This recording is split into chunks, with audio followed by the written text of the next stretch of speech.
महापालिकेमध्ये मतदानाच्या वेळी ईव्हीएमला पाडू मशीन जोडण्यात येणार आहे।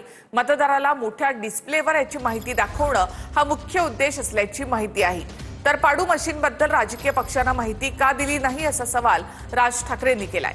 दरम्यान पाडू मशीनचा सरसकट नाही तर तांत्रिक अडचणीच्या वेळी वापर केला जाईल असं निवडणूक आयोग म्हणालाय। ईव्हीएम मशीनला जोडल्या जाणाऱ्या पाडू मशीनवरून मतदानाच्या एक दिवस आधी राज ठाकरेंनी निवडणूक आयोगावर हल्लाबोल केलाय। निवडणूक आयोगानं पाडू नावाचं मशीन का आणलंय, आम्हाला का दाखवलं नाही, असे अनेक सवाल राज ठाकरेंनी उपस्थित केले। प्रिंटिंग एक्सिलरी डिस्प्ले युनिट अर्थात पाडू या नावाचं मशीन का जोडताय, ईव्हीएमला नवं मशीन जोडण्यासंबंधी आधी का माहिती दिली नाही। मंगळवारी 5 वाजता प्रचार संपला, आज प्रचाराला मुभा कशी दिली। आतापर्यंतच्या निवडणुकीतील प्रचाराची प्रथा यावेळी का मोडली, मतदानाच्या आदल्या दिवशीही भेटण्याची अधिसूचना आज का काढली। निवडणुकीच्या प्रचाराचा कालावधी संपल्यानंतर मुंबईतील उमेदवाराला घरोघरी प्रचार करण्याची मुभा देण्यात आली, त्यावरून राज ठाकरेंनी हे सवाल उपस्थित केले। ही नवीन प्रथा, नवीन पद्धत कशी काय आली आणि कुठून आली ही काही कल्पना नाही। आणि त्याच्यात त्यांनी सांगितले की तुम्ही मतदारांना जाऊन भेटू शकता पण पत्रक वाटू शकत नाही, मग कदाचित पैसे वाटू शकता असं त्यांना म्हणायचं असेल। तर त्यांनी एक काहीतरी पाडू नावाचं एक काहीतरी मशीन आणलंय। हे कोणत्याही राजकीय पक्षाला सांगितलेलं नाही, कोणत्याही राजकीय पक्षाला दाखवलेलं नाहीये। म्हणजे हे दाखवावं, सांगावं इथपर्यंत पण गेलेलं नाहीये निवडणूक आयोग। जे त्यांना हवंय ते करतायत। मशीनवर दोष देणे, ज्या ठिकाणी काँग्रेस जिंकते त्या ठिकाणी मशीनवर दोष देत नाही, ज्या ठिकाणी काँग्रेस किंवा महाविकास आघाडी हारणार आहे त्या ठिकाणी आतापासून निवडणुकीच्या पराभवाची तयारी हे राजसाहेब उद्धवजी करतात आहे। दरम्यान पाडू मशीन ही आपत्कालीन परिस्थितीसाठी असल्याचं स्पष्टीकरण मुंबई पालिका आयुक्तांनी दिले। कंट्रोल युनिट आणि बॅलेट युनिट सोबत पाडू आदेश आहेत। पाडू युनिट राजकीय पक्षांना दाखवलंय, मतमोजणीच्या दिवशीही दाखवलं जाईल। पाडू मशीन मुंबईत कुठेही सरसकट वापरलं जाणार नाही। पाडू मशीन आपत्कालीन परिस्थितीमध्ये वापरलं जाईल। ईव्हीएम मशीनला बॅकअप म्हणून हे मशीन गरज पडली तर वापरलं जाईल। मशीन अचानक बंद झाली किंवा तांत्रिक अडचण आली तर हे मशीन वापरलं जाईल। ईव्हीएम मशीनला जोडलं जाणारं हे पाडू मशीन नेमकं काय आहे ते देखील पाहूया। ईव्हीएमला जोडण्यात येणारं पाडू मशीन म्हणजे प्रिंटिंग एक्सिलरी डिस्प्ले युनिट। पाडू मशीन हे एक अतिरिक्त छोटं यंत्र आहे जे ईव्हीएम सोबत जोडलं जातं। मतदाराला मतदान करताना किंवा मतदान प्रक्रियेदरम्यान अधिक स्पष्ट आणि मोठ्या डिस्प्लेवर माहिती दाखवण्यासाठी पाडू मशीन आहे। पाडू हे व्हीव्हीपॅट सारखं पेपर पावती देणारं यंत्र नाही, तर मुख्यतः एक्सिलरी डिस्प्ले देणारं हे यंत्र आहे जे मतदान प्रक्रिया अधिक सोपी करण्यासाठी वापरलं जाऊ शकतं। इस समय जो मतगणना होगी वो कंट्रोल यूनिट और बैलेट यूनिट इन दोनों को साथ में जोड़ के करने के आदेश हैं। ये बैकअप रहेगा, इसको it is being called as पाडू, ये वहां पे लगाया जाएगा। ये अभी बैकअप में है, इसकी जरूरत शायद नहीं पड़ेगी, फिर भी बैकअप ऑप्शन के लिए ये यूनिट पहली बार अगर आपातकालीन परिस्थिति निर्माण हो जाए तो यूज की जाएगी।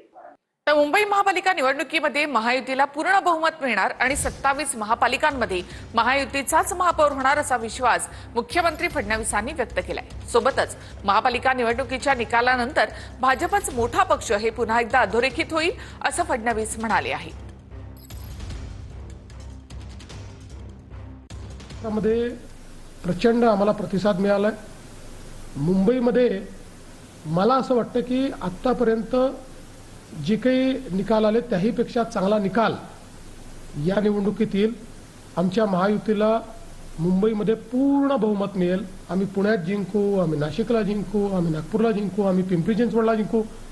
जेवढी मोठी शहरं आहेत या सगळ्या शहरांमध्ये आम्ही जिंकू। आणि माझा अंदाज असा आहे साधारणपणे 29 पैकी 26 ते 27 ठिकाणी महायुतीतले जे 3 घटक पक्ष आहेत त्यांच्यापैकी कोणाचा तरी महापौर असेल। या निकालानंतर पुन्हा एकदा हे अधोरेखित होईल की महाराष्ट्र हा मोदीजींच्याच पाठीशी आहे। भाजपच सर्वात मोठा पक्ष असेल, महायुतीच या ठिकाणी राज्य करेल आणि मोदीजींच्या नेतृत्वात मिळालेला हा विजय निश्चितपणे एक प्रकारे अधोरेखित करेल महाराष्ट्र कोणासोबत आहे. 80,000 मराठी माणसांना बीडीडी चाळीत हक्काचं घर देऊन दाखवलं. जो मराठी माणूस कदाचित वसई विरारच्याही पलीकडे राहायला गेला असता त्याला त्याच ठिकाणी घरं देण्याचं जे कार्य आम्ही केलं आहे हे मराठी माणसाकरता कार्य आहे. मराठी माणूसही यांच्यासोबत नाही आणि अमराठी पण यांच्यासोबत नाही.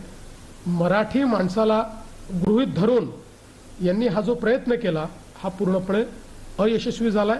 त्यांनी खूप प्रयत्न केला मराठी विरुद्ध अमराठी अशी निवडणूक करण्याचा. मराठी आमची भाषा आहे, त्या भाषेचा आम्हाला अभिमान आहे.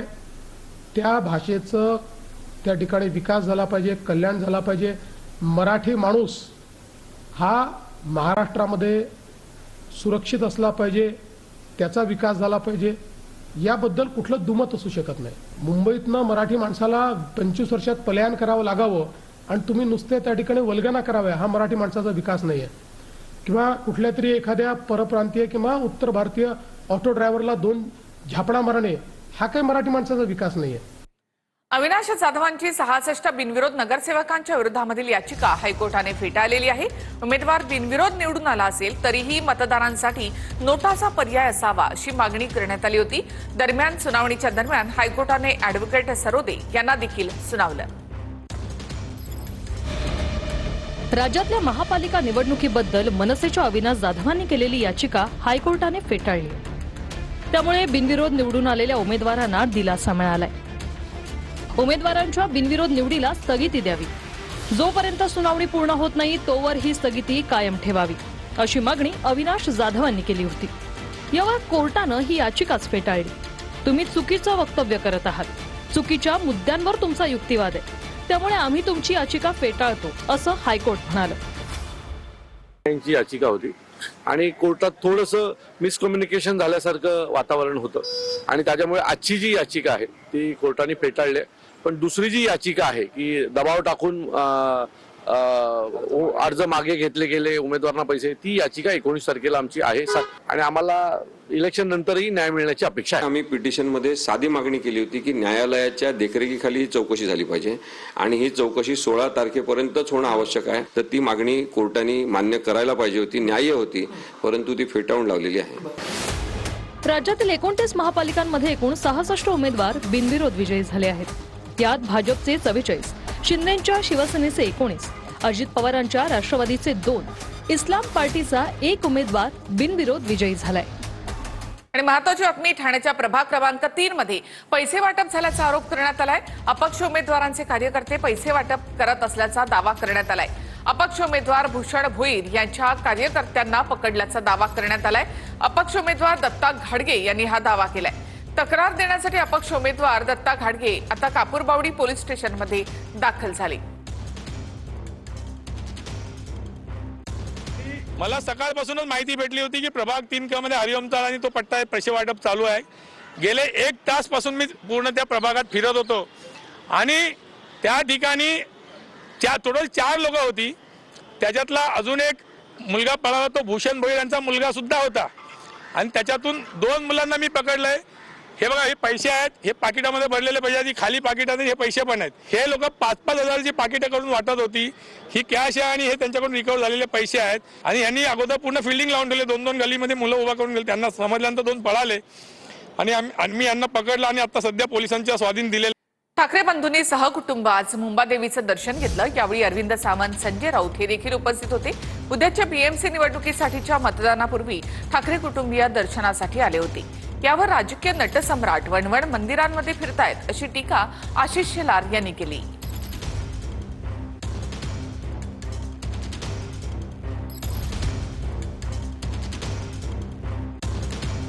सम्राट नाटक आणि सिनेमा आम्ही पाहिला. आता राजकीय नटसम्राट नवीन झालेले आहेत.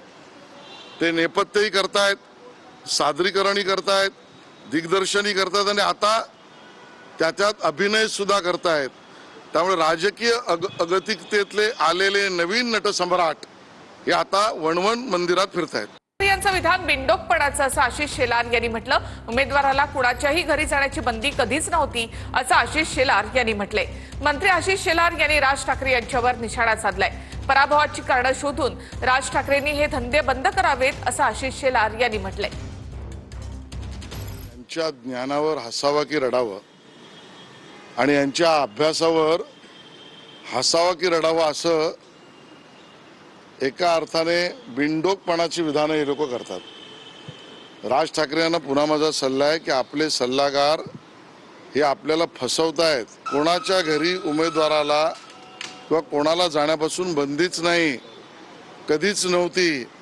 आणि राज ठाकरे म्हणतात तसं जर बंदी असती तर एखाद्या उमेदवाराला स्वतःच्या घरी जाणं पण अडचणीचं झालं असतं, कारण घरात पण मतदार असतात। आपल्या पराभवाची कारणं शोधण्यासाठी नवनवीन कारणं काहीतरी शोधून काढा, राज ठाकरे धंदे बंद करा अशी तुम्हाला